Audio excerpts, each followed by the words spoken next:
নমস্কার বন্ধুরা, দীপাস কিচেনে আপনাদের সবাইকে স্বাগত। আমি আজকে ফ্রাইড রাইস বানাবো। তার জন্য চালটা আমি ভিজিয়ে রেখেছিলাম আগে থাকতে। চালটা দিয়ে দিচ্ছি আমি। একটু এলাচ দিয়ে দিলাম, একটু জয়িত্রী দিয়ে দিলাম। ফ্রাইড রাইস বানাবো, তার জন্য আমি সোয়াবিন নিয়ে নিলাম একটু, আর এখানে চিংড়ি মাছ আমি নিয়ে নিয়েছি। বিনস আর গাজরটা কেটে রেখেছি, এটা ভেজে নেব আমি। এখানে ভাতটা আমি ঝেড়ে নিয়েছি, সেদ্ধ করে নিয়েছি খুব সুন্দর করে, ভালো করে সেদ্ধ হয়ে গেছে। একটু নুন দিয়ে দিলাম আমি। নুন দিয়ে এটাকে আমি ভালো করে ভেজে নেব। এই চিংড়িটা দিয়ে আর এইগুলো দিয়ে আমি মিক্স ফ্রাইড রাইস বানাবো। নুন দিয়ে দিলাম, নুনটা দিয়ে দিয়েছি, এবার মাখিয়ে নিচ্ছি আমি। এটার মধ্যে দিয়ে দিলাম একবারে, সোয়াবিনটার মধ্যে একটু নুন দিয়ে দিলাম, তাও আমি একটু হলুদ দিচ্ছি। আমি এটাকে ভেজে নেবো একসাথে।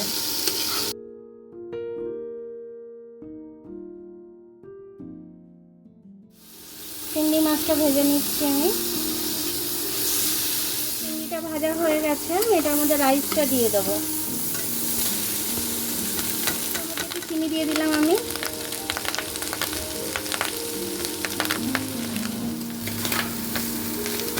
এবার এটাকে আমি ভালো করে নেড়ে নিচ্ছি একটু। এই ভাজাটাও হয়ে গেছে, এটাও আমি দিয়ে দিলাম এর সাথে। আমি নুনটা দিতে ভুলে গেছিলাম সেদ্ধর সময়, তাই এখন দিয়ে দিচ্ছি আমি।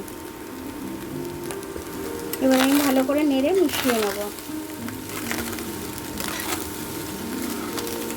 আরও 3টে এলাচ এখানে থেতো করে দিয়ে দিলাম।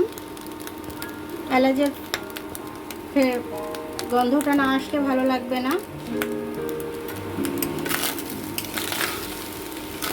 ভালো করে মিশিয়ে নেব। আমার ফ্রাইড রাইসটা কিন্তু ভাজা হয়ে গেছে, আর আমি ভাজবো না, এবার আমি নামিয়ে নেব। ফ্রাইড রাইসটা হয়ে গেছে, খুব তাড়াতাড়ি হয়ে গেছে। আর এরকমভাবে বাচ্চাদেরকে করে দেবেন, বাচ্চারা খুব ভালোভাবে খাবে। বড়দের লাঞ্চ বক্সেও দেবেন, তো খেতে খুব ভালো হয়েছে। আপনারা আলুর দম কিংবা চিলি চিকেন এগুলোর সাথে আপনারা খেতে পারেন। এটা আমাদের ঘরে আলুর দমটা আছে করা, সে কারণে আমি আর আলুর দমটা দেখালাম না, আমি শুধু ফ্রাইড রাইসটাই দেখালাম। আমার ভিডিওটা দেখার জন্য অনেক অনেক ধন্যবাদ। আমার ভিডিওটা যদি আপনাদের পছন্দ হয়, লাইক, সাবস্ক্রাইব, বেল আইকনটা একটু টিপে দেবেন। আর যদি ফেসবুক থেকে দেখেন, লাইক আর ফলোটা একটু করে দেবেন। আবার কাল দেখা হবে নতুন রেসিপির সাথে। ততক্ষণ আপনারা ভালো থাকবেন, আমি আসছি।